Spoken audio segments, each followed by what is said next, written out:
Réseaux sociaux. Les fake news pour l'élection présidentielle américaine de 2016 ont eu une ampleur bien plus importante que prévu. C'est ce que devraient déclarer les représentants de Facebook, Twitter et Google, à partir de ce mardi 31 octobre. Pendant 2 jours, plusieurs commissions parlementaires doivent auditionner des représentants de ces géants du web.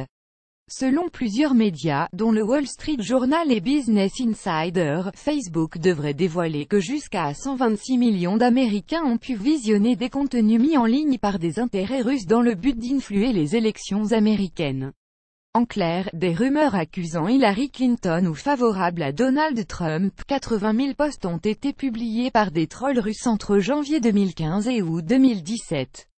29 millions d'Américains auraient vu apparaître ces articles directement sur leur fil d'information. En les partageant à leur tour, c'est 126 millions de personnes qui ont été exposées à ces fausses informations.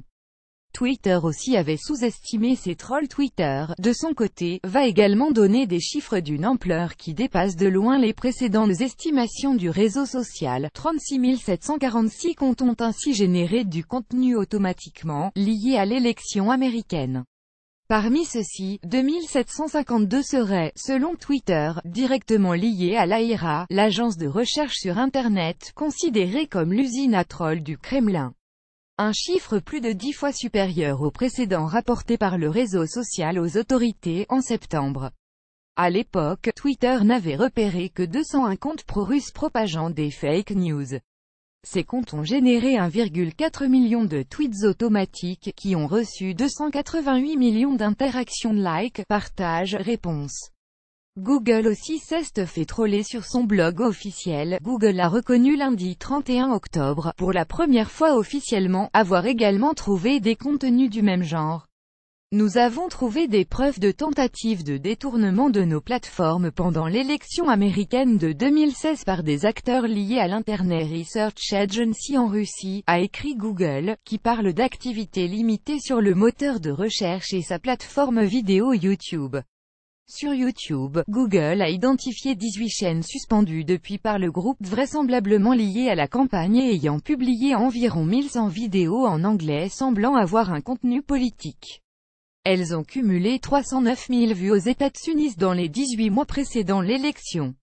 Les réseaux sociaux dans le viseur du Congrès. Facebook, Twitter et Google sont dans la ligne de mire du Congrès américain, qui enquête sur une possible ingérence russe dans la campagne qui a mené à la victoire de Donald Trump et qui considère que les réseaux sociaux ont servi de plateforme pour de la propagande venue de Russie.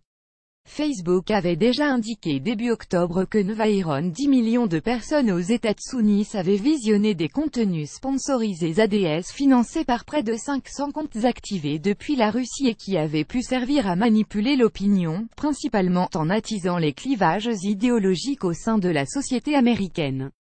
Selon Facebook, ces contenus étaient financés par l'Internet Research Agency et destinés à diffuser des messages sur les réseaux sociaux via de faux comptes d'utilisateurs.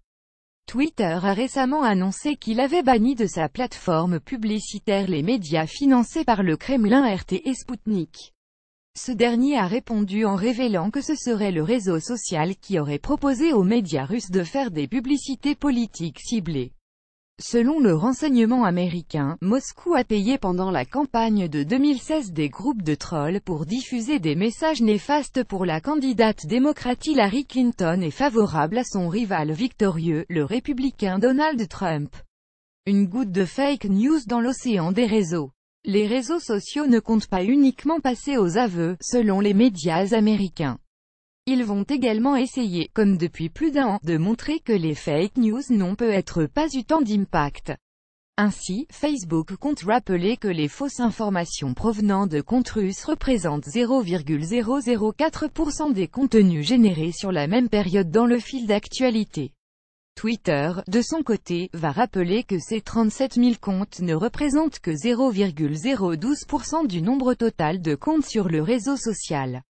Google, lui, va préciser que seuls 3% des 1108 vidéos postées sur YouTube ont dépassé les 3000 vues. Une défense logique de la part des réseaux sociaux. Mais de manière générale, l'impact des fake news ne fait pas l'unanimité. Les chercheurs travaillent justement à comprendre quel peut être l'impact réel de ces fausses informations. Moscou a démenti plusieurs fois avoir interféré dans la campagne américaine.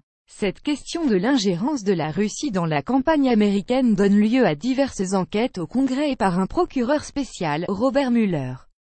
Ce dernier a mis en cause lundi pour la première fois 3 personnes, dont l'ancien directeur de campagne de Donald Trump, Paul Manafort. Lire aussi démission, limogeage.